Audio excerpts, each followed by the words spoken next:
दुखड़े दूर करते हो बाबा, हमारे भी संकट में जाओ। किस तरीके से अरदास करते हैं बाबा को, कैसे क्या कहते हैं भला?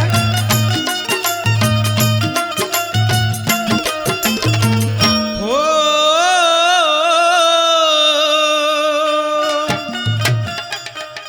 दर्शन दो बाबा, हम आए तेरे दवारे। दर्शन दो बाबा, हम आए तेरे दवारे।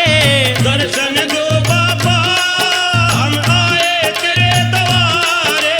दर्शन दो बाबा, हम आए तेरे दवारे। सुमेर दास बाबा जी, जय हो। सुमेर दास बाबा जी, आजा तेरे भक्त पुकारे। दर्शन दो बाबा, हम आए तेरे दवारे। दर्शन दो बाबा, हम आए तेरे दवारे।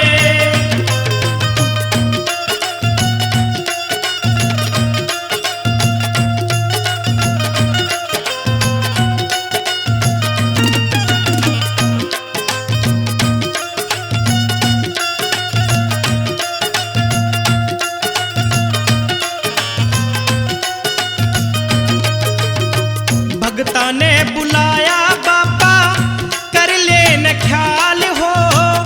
कीर्तन में आकन बाबा, कर दे निहाल हो। भक्ता ने बुलाया बाबा, कर ले न ख्याल हो।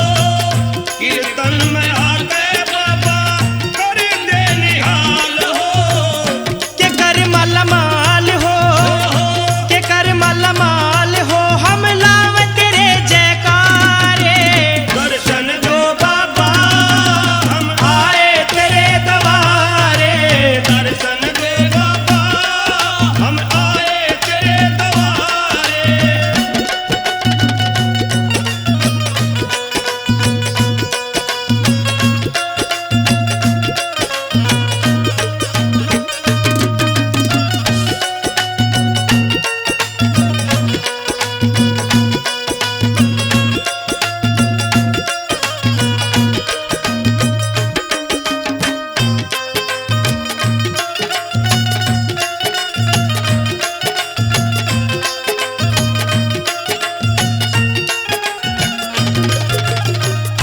भगता की सुनता तेरा सच्चा दरबार हो।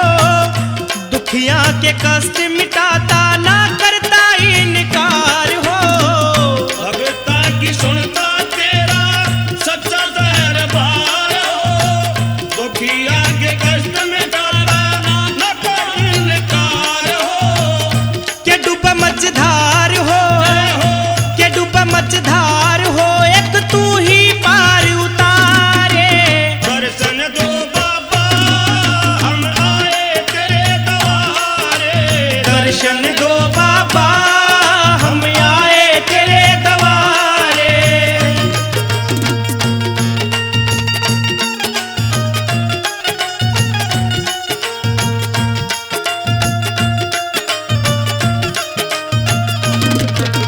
बहुत अच्छे।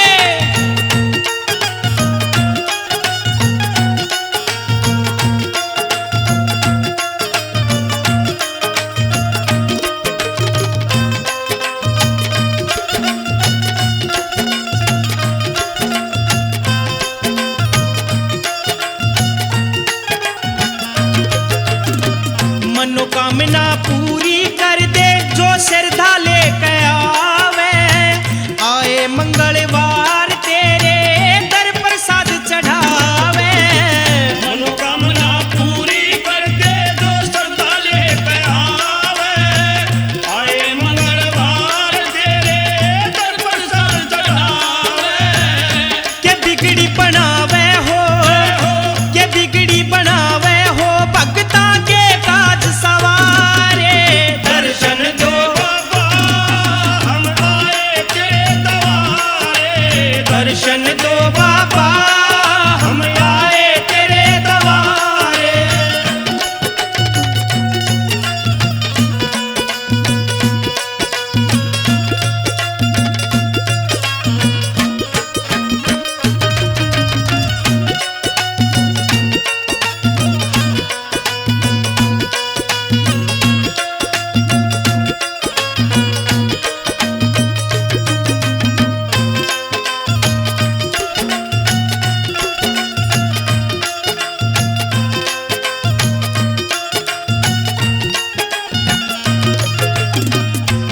भगत सिंह भी माड़ा रटता तेरी सुबह शाम